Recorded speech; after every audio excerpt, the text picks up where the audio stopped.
Hello, everybody, and welcome to the March 7th, 2023 iteration of the Kubernetes SIG-Windows community meeting. As always, these meetings are recorded and uploaded to YouTube, so be sure to adhere to the CNCF Code of Conduct.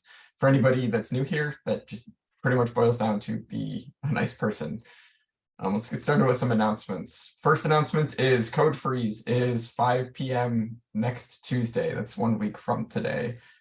So I saw that Arvin said that enhancement's ready for reviews. I think that's one of the bigger ones that we're tracking. But yep, anything that's not really related to fixing test issues needs for 127 needs to be merged by then. So let us know in the SIG-Windows Slack channel if there is some PRs that anybody is tracking, just so we can make sure that those get reviews as appropriate. Any questions about that? Are you muted, James? No, sorry. I'm okay, sorry, talking. Enter the information into the document, and it was skipping all over the place. Yeah. Next announcement is the annual reports are due soon. I believe that they're asking for each SIG to have a draft of their annual report ready for review by March 24th. This is mainly for the SIG leads, but for anybody who's interested, every year, as part of the CNCF, each special interest group and working group needs to publish an annual report that helps measure the health of the SIGs. It has things like how many active participants in the meetings, how many like sub-projects are there new sub-projects, are we retiring sub-projects, all of that stuff. So I'll start working on that this week. If anybody wants to join me, feel free to do so. But Jay, James, Cardio, that's going to be due pretty soon for us. Next announcement is, I don't know if people have seen, but the Kubernetes project really wants people to stop using kates.gcr.io everywhere. For about a year now, there's been registry.kates.io that has every single image that kates.gcr.io had in it. So the issue is that the Kubernetes project is running out of money to host the kates.gcr.io, so they're just trying to ask everybody in all channels to stop pulling images from that. And the reasoning is the registry.kates.io, they can redirect requests to different like major cloud providers or container registries based on where the image pulls are coming from. So it can save a lot of money and egress traffic for the project. But please update that. And actually, starting with 127, new container images will no longer be published for kates.gcr.io. So if you're trying to upgrade a cluster and still using that, it won't work. That's all I'll say about that. Next is, we'll give some space if there's any new contributors here that want to introduce themselves or say hi, say what they're working on. I think most of the people on the call are familiar faces, but I'll still pause. Just interrupt if you want to say something. Going once, going twice. Okay, let's get started with the agenda. Did you want to talk about this one, James, or do you want me to? You can go. Okay, so a couple of weeks ago, or almost 2 months ago now, somebody opened up this issue about reducing the frequency that the perf counters for Windows are queried, because there was some they found that it was like consuming a lot of CPU usage, and by moving this from 1 second to 10 seconds, they were able to free up, I think, like maybe 1/4 of a core on the Windows nodes in some cases. We talked about this at the SIG-Windows community meeting a while ago, but I think James and I we're talking with somebody from Microsoft on the performance team too, and we are thinking that it makes sense to make this change. So we wanted to bring it up with people here. I don't think that we thought that the trade-off of having 1 second versus 10-second perf metrics versus that extra CPU, like 1/4 of a CPU being freed up, was worth it, but we wanted to bring it up to the community again, just to double check. If we do put this in, we were thinking of just making the change and labeling it as breaking change so people are aware of it, but I'll, leave it up for some comments now. I'll Just put the issue in curious, the so chat you- in case anybody wants to comment on it. So you increased the interval by a factor of 10, Yeah. and then why'd you pick 10? I don't care. I didn't pick Wondering 10. This who came person up with seemed 10? this person seemed to do a bunch of calculations with this. Oh, they did a graph of it or something. Yeah. And I think it matches the same time interval that Linux uses, I guess. Was it the Oh yeah, that was the other big reason. And everybody, including this author, was trying to figure out why the WinStats perf counter was set to 1 second and the Linux, like the C advisor scrape time was 10 seconds, and I couldn't find anything. It seemed like just somebody thought 1 second was a good idea. So that was another reason to just go ahead and make the change. Yeah. Okay. Oh, okay. It matched the housekeeping interval. Yeah. Okay. Mhm. Yeah, so we saw the kubelet is using, or this particular sub process of kubelet is consuming 1/3 of the kubelet CPU, which is pretty small on like a idle machine. So kubelet's maybe using 0.5% or something, and so it's 1/3 of 0.5%. But when running at large scale, hundreds of nodes, thousands of nodes type of thing with hundreds of pods, it ends up being a significant amount, which was why they would like to decrease this. It's also just confusing because if you're trying to figure out what's going on the machine, and there's something that is not Is that it- important, it's taking up half a core. What? Yeah. Okay. Mhm. Okay. Cool. Okay, so we'll update the issue, give it a day or two for people to comment, and then probably try and make a PR for that. Do you need approvals on that from someone outside Microsoft in order to move forward with it, or do you have enough I already? mean, I think we have enough. We're gonna need approvals from the kubelet maintainers anyway, Okay. from just because that's where it is.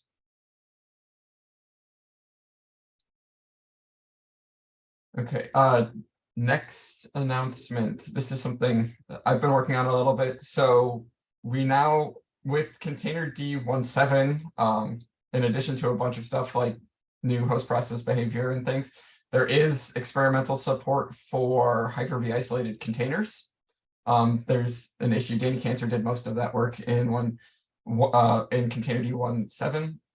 We've now got a test pass set up that's launching all of the Windows containers as Hyper-V isolated containers as of yesterday. And so we're gonna just start looking at some of these test failures, just to figure out what's working and not working. So there, a lot of the basic functionality seems like it's working. There's some networking stuff and things that interact with the host, like node ports and things, aren't working. So this will be interesting for anybody who wants to run Hyper-V isolated containers. And also, if you've been in the SIG for a while, you'll remember that with Docker and Docker shim, there was Hyper-V isolated container support in a very kind of crude fashion, and that only allowed you to have a single container per pod. This allows you to have multiple containers in the same pod, and those all run in the same UVM, kind of as is expected. And there's a lot more information on the container D issue, which I'll link to in the notes in a little bit, about how to configure this and everything for your Windows nodes. But that's exciting. We'll probably talk about this a little bit more at the KubeCon talk. Yeah, and UVM is utility VM, Mhm. just for anybody else. So yeah, Oh.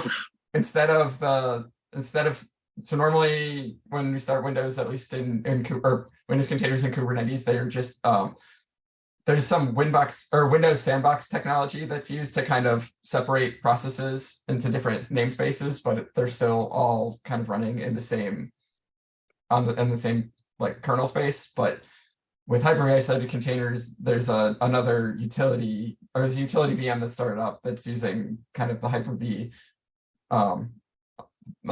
like kernel isolation technology to separate that out. And then all of the containers that are started in the pod are started in the same utility VM. So Mark, does that mean there's no Windows job objects involved anymore?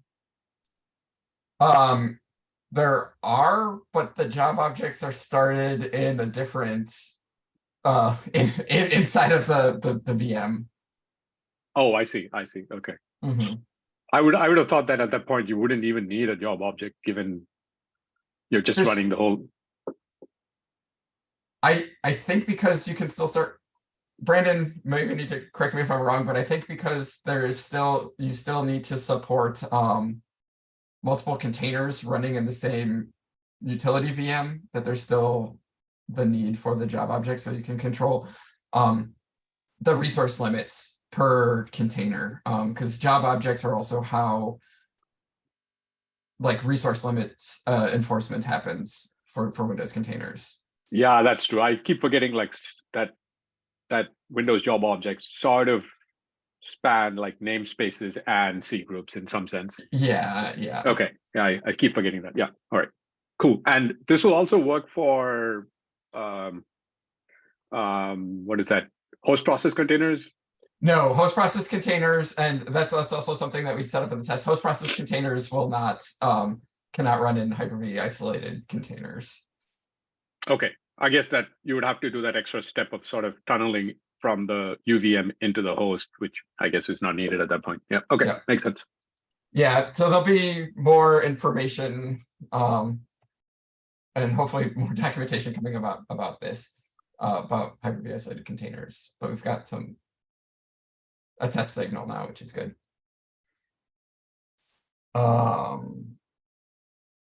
Is this you, Jay? Proxy? Did you? Yeah, that was me, but I think I just figured it out. Oh, okay. Yeah. So one other thing that I did with these changes is I had a lot of people, at least on my team or related teams, asking if we knew about issues in the Windows Service Proxy test passes, and I said yes.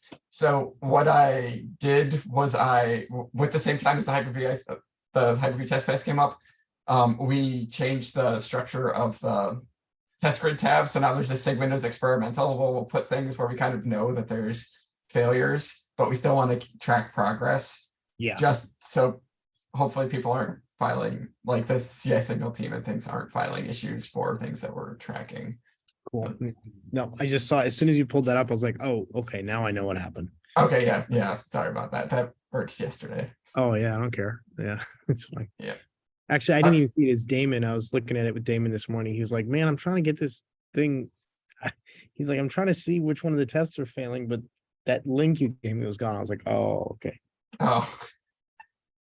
Oops. Yeah. It just cool. All right. So was this you, Jay? QEMU?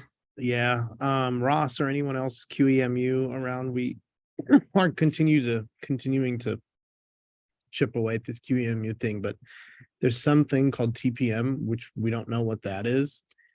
And so we don't know the right way to run it. So we're copy and pasting code from the internet related to TPM to see if we can get this trusted provider module to work with Windows. It's something like drivers and yeah. Arvin, go ahead. Yeah. Why do you need TPM?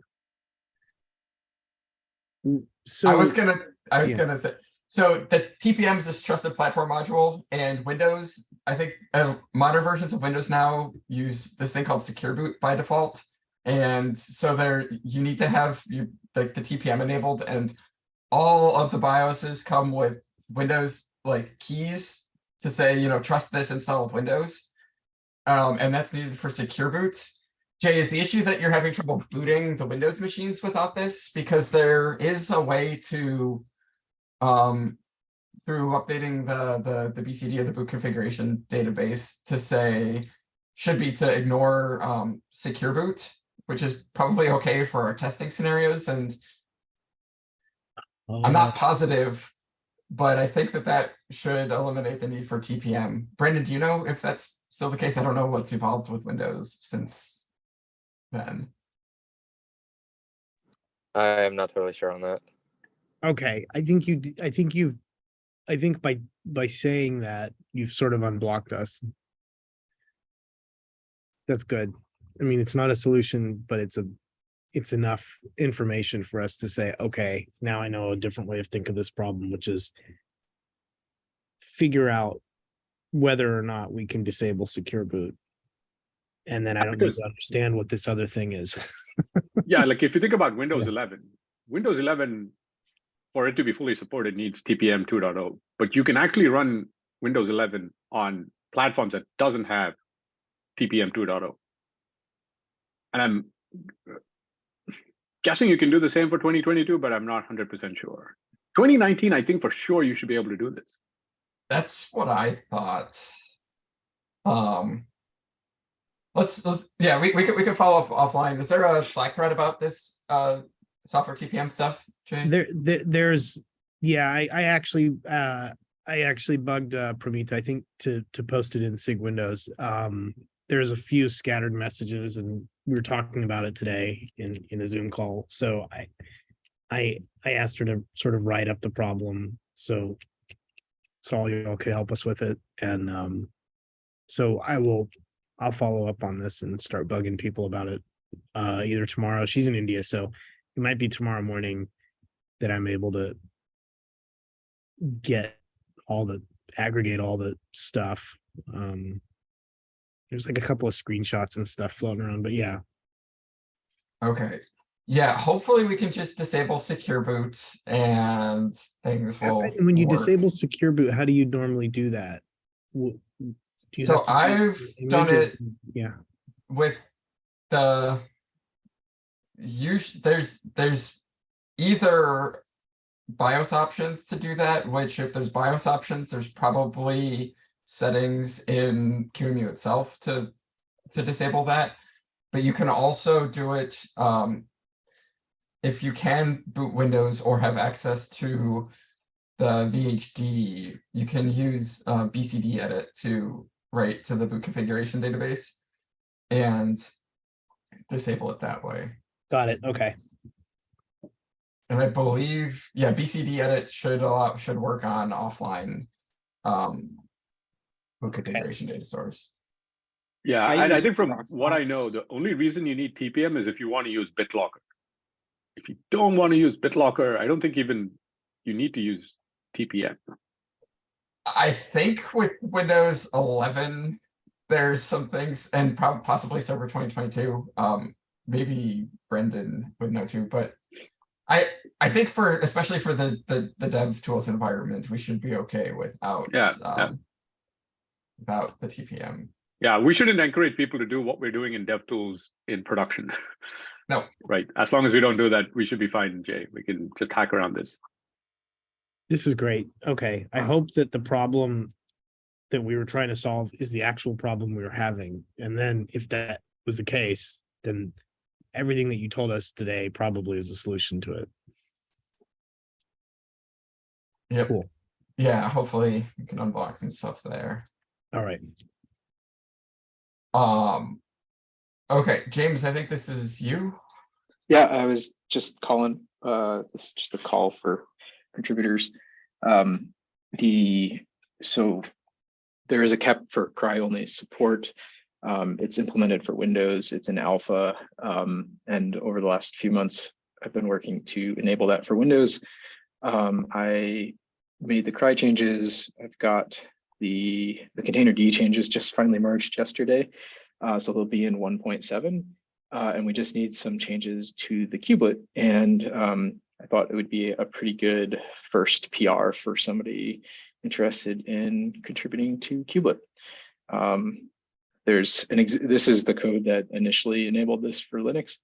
And so I just need to kind of mimics parts of that to map the cry information to the kubelet API. So I just throw that out there. If anybody wants to, I'm happy to help kind of walk through changing it, but it'd be a good first change.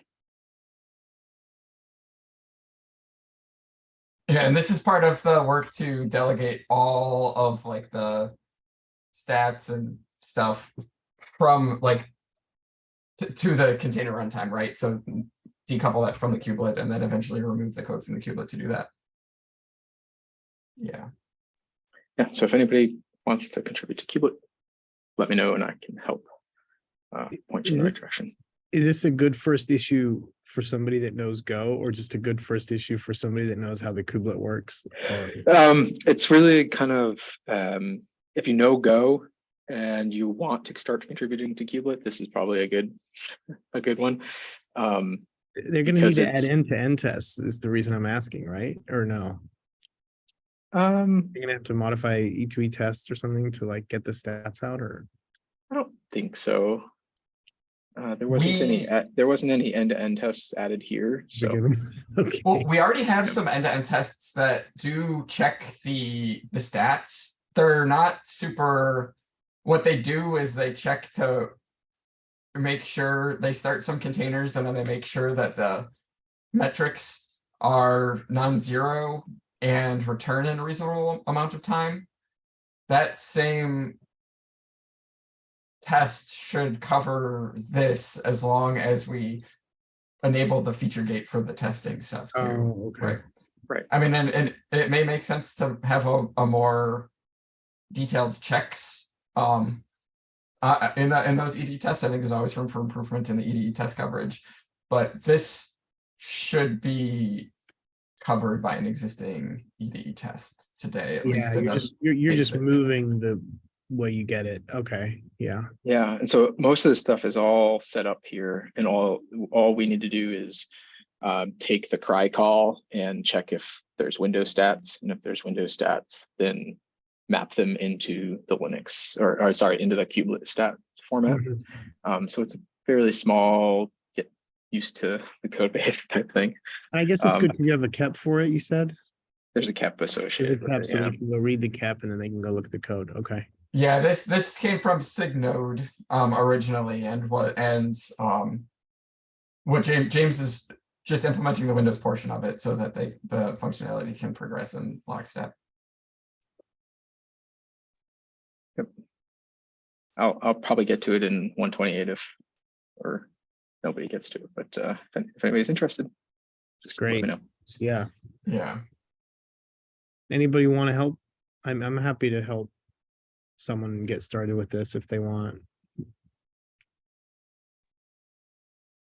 Yeah, I was planning to take a look at it. Oh, cool. Who's that? We got a new. Is that Yeah. Monty? Yeah, that's me. Been Right. attending meetings for a while, but haven't had a chance to contribute it. So Cool. Cool. Yeah, just reach out to me and I can point you in the right direction, and happy to help. okay, thanks. Yeah, Mansi is part of the Windows team at Red Hat, and she has experience in the metrics in that area. So Oh, right. be able to Yes. help out. Yeah. I remember you Monty? did some contributions to the Windows exporter stuff. This is great. We have a new contributor on the way. That's great. Yep. And a way to test the DevTools stuff since we're making kubelet changes, Yeah. or a reason to test all of the. Yeah. Another DevTools excuse stuff. that. Yeah. Okay. Great. Yeah, I'm a bit afraid today. I have to like respin my DevTools environment to test the Windows changes. I've been able to change all the Linux changes for the PR using local cluster up. I'm a bit worried, Jay. What has gone into the repo since I last brought up an environment? I added a -y. I think it stopped working at one point because there was no. You would just do app. It would just hang, waiting for someone to say yes. Just hang waiting for you to say yes. I think other than that, Bart was playing with it. Hey, Bart, are you here? I don't know. Where's Bart? Bart's Yes, I'm here. I'm here. I noticed this morning that nodes can't ping each other. And I think it's probably a pretty easy 1 or 2 line change. It's probably some Windows Defender stuff that we default to on that we could turn off. I just filed an issue on SIG-Windows DevTools. If you or anyone else wants to take a look at it, it's really easy to reproduce. Okay. I can have a look, but I first want to close my other PRs that You got other is, stuff, uh, yeah. the work that I'm looking at now. Okay. This, Do you need me to look at something? I will ping you if I need you. Yeah. Just ping me. All right, cool. Welcome back, sir. Yeah. This the first thing what I did do, I installed a faster machine because my machine was a little bit slow. So I have a faster machine, so everything works smooth now. Oh, Ross just gave us a snippet. Set net firewall. Okay, cool. Thanks, Ross.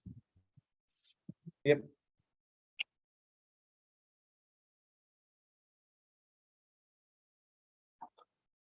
Great.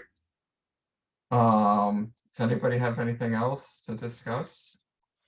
I think we're almost at the end of the meeting. Nope. All right, I'm gonna stop the recording. Thanks, everybody, for attending. See you next week.